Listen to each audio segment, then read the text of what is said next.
Relations between India and Iran suffered during the Cold War era. The reason being India's non-alignment policy and potential ties with Soviet Union. Iran was an open member of the Western Bloc under the Shah regime.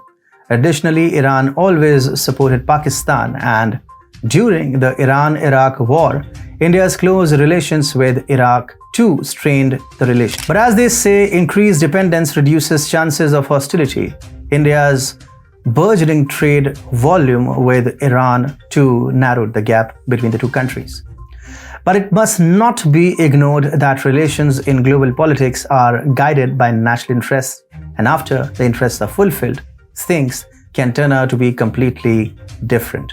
Therefore, sustaining relations and maintaining relevance in the long term becomes necessary. As far as the relations between India and Iran are concerned, they still have some common interests that can strengthen ties even further, such as the effort for the International North-South Transport Corridor, or the INSTC, among others. Hi and welcome to TFI Post. I am TFI Media's founder, Atul Mishra. Let's begin. Recently, in his speech, Russian President Vladimir Putin addressed the Federal Assembly in a national address. In his speech, he said that Russia will continue to strengthen its economic relations with the world and build new supply corridors. He said, "We will develop the ports of the Black Sea and the Sea of Azov. We will particularly focus on the North-South International Corridor." According to reports, the Russian government has already decided to extend the Moscow-Kazan highway. The extension will go to Yekaterinburg, Chelyabinsk, and Tyumen, and in the future it may reach Irkutsk and Vladivostok. Additionally, there is potential for the extension to reach Kazakhstan, Mongolia, and even China, which would significantly expand Russia's economic ties with the markets of Southeast Asia. INSTC is a 7,200-kilometer-long multi-mode transport project for moving freight to and from India, Iran, Afghanistan, Armenia, Azerbaijan, Russia, Central Asia, and Europe. India is supporting the corridor as it bypasses Pakistan and provides an entry point to Central Asia, giving India an alternate route to Europe. Currently, European trade takes place through the Suez Canal.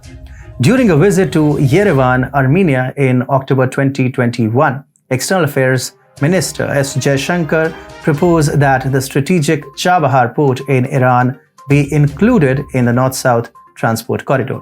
This inclusion has the potential to overcome connectivity barriers. The proposal to include Chabahar port in the North-South Transport Corridor has strategic significance for India as it serves as India's sea halt in the Arabian Sea on foreign land, making Iran important for India. However, the release of a clip by ORF for the upcoming Raisina dialogue has created resentment in the Iranian leadership, leading to the Iranian foreign minister's decision not to attend this event. This is not a good sign for India, as China is looking to bolster its relations with Iran. Back in March 2021, China signed a landmark strategic partnership agreement with Iran for 25 years, committing to invest $400 billion in Iran. This could provide China with an opportunity to procure cheap oil and form a new axis with Iran against the USA. However, the $400 billion investment was considered unrealistic by many because until 2018, China's total investment in Iran was only about $3.23 billion. And as of the end of 2022, the FDI inflow was only $185 million. Ali Fakhri, leader of the Organization for Investment and Economic and Technical Assistance of Iran, has criticized China for not fulfilling its commitments. China is also seeking to expand its Belt and Road Initiative to Iran. At one point, Tehran had proposed the formation of an alliance among 5 countries: China, Iran, Russia, Turkey, and Pakistan. However, this proposal did not materialize. Apparently, Beijing has shown reluctance in recent times when dealing with Tehran, perhaps because Iran is sanctioned by the US and China does not want to escalate tensions with the United States.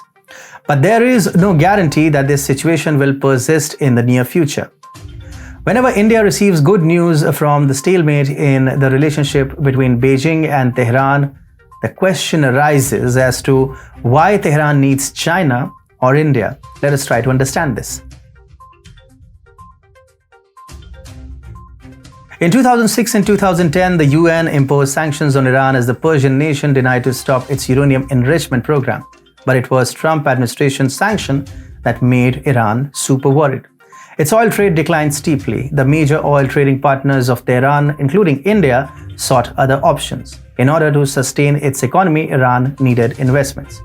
It became the prime reason why Iran is looking for China along with other countries to sustain its economy. In the current world order, almost all the nations have overlapping relations with each other, and hence it becomes difficult to divide them into the camps. But Iran is an exception to that. Iran is clearly against the USA and is supported by Russia and China. It also avoided relations with Israel. Russia has ended up becoming the biggest supporter and partner for Iran. It has become the single largest investor in the country. About 45% of Iranian foreign investment is through Russian capital, with $2.7 billion invested in 2 petroleum projects. This also becomes the prime reason that Iran is giving importance to INSTC. The only thing that is needed for it is India. So let us now examine the Indian side of the story. India has traditionally relied on Iran as one of its biggest oil exporting countries. Until 2011, Tehran was the second largest oil supplier for India for its domestic needs. In 2013-14 and 2014-15, India purchased 11 million tons and 10.95 million tons of gas and oil, respectively. Procurement from Iran increased to 12.7 million tons in 2015-16, putting Iran in the 6th spot.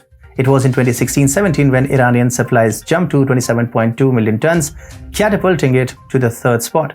However, after the US imposed sanctions on Iran in 2018, the inflow of Iranian oil came to an end. After the US sanctions on Russia, India's continued procurement of cheap oil has increased the hope for Iran too. Iran wants India to resume the purchase of oil, and India is interested in doing so because Iran provides a 60-day credit facility. In this situation of turmoil, further negotiations can extend the timeline. Leaving oil aside for a moment, if we look at the strategic point of view, we find that India's investment in the Chabahar port is of great significance. Earlier, in order to reach Central Asia, India had to deal with Pakistan due to geographical limitations. However, as the relationship between the two nations soured, India demanded transit rights through various platforms such as BRICS and SCO. But this was not sufficient. So India tried to find an alternative route through Iran and Afghanistan. While everything seemed good for India, the Taliban took over Afghanistan. Since India has a policy of not negotiating with terrorist outfits, it has faced new challenges after the regime change. Not only are India's projects in Afghanistan compromised, but its reach to Central Asia is also at risk. In this situation, the North-South corridor becomes all the more important as it bypasses both Pakistan and Afghanistan. It would have been foolish to compromise with Iran too, so India is looking far and wide for a common issue that can bolster ties. India is currently pursuing interest-based politics in world affairs, which has raised concerns for many countries. The country has been successful in balancing its relationships with both the US and Russia. In fact, its relations with the US have seen greater closeness, which is probably why India is adopting a more neutral stance when it comes to dealing with anti-US nations. However, this cannot be the way forward. Countries like Russia and Iran prefer India for better relations, but they also have good ties with Beijing. The Chinese are aware of this and are trying to widen the gap in India's relations with these countries. On the other hand, India's policy seems to sustain neutrality until the right time. Therefore, it completely depends on Iran and Russia's affordability. Regarding INSTC, India needs to adopt a dedicated approach with Iran and Russia. While Russia is not a matter of concern when it comes to bilateral relations, India needs to adopt an assertive approach when dealing with Iran. The clip from the Raisina dialogue by ORF has dealt a shock to India-Iran ties. ORF needs to understand the difference between international relations and geopolitics. India needs a pragmatic approach to world affairs, and there is a proper way to deal with the domestic issues of a country that may have possible global implications. Inviting a country and commenting on its internal issues is more than just stupidity, as demonstrated by ORF. Additionally, the Indian government should remember PM Modi's mantra of Aapada mein Avasar, which means that India should realize that it needs to take bold steps while dealing with individual nations. The ORF issue will not only deteriorate the situation if left unattended. This 2-minute clip has the potential to compromise India's relations with Iran. And the first thing that will be affected will sadly be the INSTC.